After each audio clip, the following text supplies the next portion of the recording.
Nilson, eu imagino o dilema do Domenech Torrent. O que ele vai fazer? Vai manter aquela equipe que não vinha produzindo tanto já, como nos tempos do Jorge Jesus, mas uma equipe titular absoluta, que a gente não questionava. Ou, de repente, ele mostra que ninguém tem lugar cativo, que ele vai dar oportunidades, vai conhecer melhor o elenco para que eles possam jogar e, assim, demonstrar o potencial para o treinador. Tem duas coisas aí, Loirão. Primeiro, a paciência que a gente tem que ter, principalmente o staff do Flamengo, a imprensa aí independe, mas a gente tem que ter esse discurso de paciência para que ele consiga fazer o trabalho dele. Agora, a outra situação é dentro do vestiário, a questão da vaidade. O jogador também precisa entender que o treinador tem as suas escolhas. E não criar desconforto para o treinador dentro do elenco. Por exemplo, essa mensagem do Arrascaeta nas redes sociais levanta um mal-estar dentro do vestiário. Tem lesão? Não, estou 100%.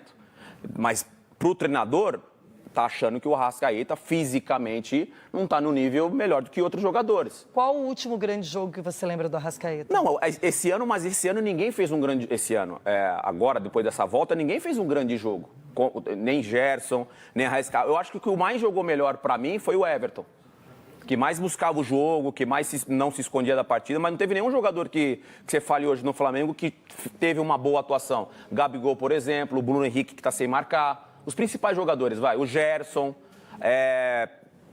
a linha de defesa também não fez assim um grande jogo, o próprio Diego Alves, o goleiro. Então, assim, o Flamengo não conseguiu atuar ainda da forma que atuavam na temporada passada. Então, tem que ter paciência e aí o jogador também tem que ter consciência de que o treinador tem as suas escolhas para não criar um mal-estar dentro do vestiário, esperar o seu momento, que aí é o respeito que você tem que ter com o companheiro e com a escolha do treinador. Por exemplo, aí você falou ali, fora Rodrigo Caio, Gustavo Henrique é um bom zagueiro que deve ser o titular.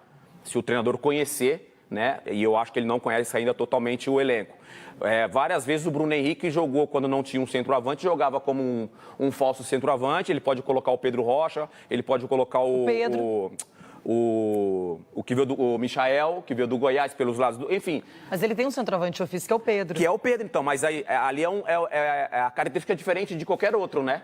Que é mais estático, né? O que eu vejo é que a presença do Jorge Jesus vitoriosa, ela ainda continua dentro do Flamengo, apesar dele estar no Benfica. As pessoas ainda têm essa imagem, aquele momento que o Jorge... Eu sou sem Jesus. Eu sinto uma falta do Jorge Jesus, porque o Flamengo não é que conseguia resultados, é que jogava muita bola, envolvia todos os adversários. Qualquer adversário que tentasse igualar o Flamengo não conseguia. E, de repente, mudou tudo, porque o treinador saiu, teve pandemia, os jogadores ainda estão se recondicionando. O Flamengo ganhou o Campeonato Carioca, teve um tempo que ficou sem jogos, aí voltou para o Campeonato Brasileiro. Treinador novo, outra filosofia, outro jeito. Infelizmente, o Flamengo vai ter que passar por esse processo de adaptação, porém, não vai ter muito tempo aí para poder se recuperar. Vai ter que logo mostrar que é aquele Flamengo que todos conhecem. Não tenha dúvida, esse é o grande problema. Mas, assim, pensando com a cabeça do jogador, o cara tem que esperar, entender que cada treinador tem a sua escolha e mostrar durante os treinamentos que ele está errado, que ele pode contar comigo, que eu estou bem, que ele pode contar. Não ficar criando picuinha em rede social e, de repente, dentro do vestiário, fazendo o tal do bolinho podre ali. Olha, o cara acabou de chegar. Ninguém sabe, Denilson, o que está acontecendo efetivamente, mas a diretoria muitas vezes banca um treinador, depois vai lá e muda de ideia. Não seria nem novidade no futebol brasileiro, mas, a princípio, o Domenech Torrent tem o apoio da diretoria do Flamengo e vai ter um tempo aí para trabalhar, para poder entender mais o futebol brasileiro e o próprio grupo do Flamengo.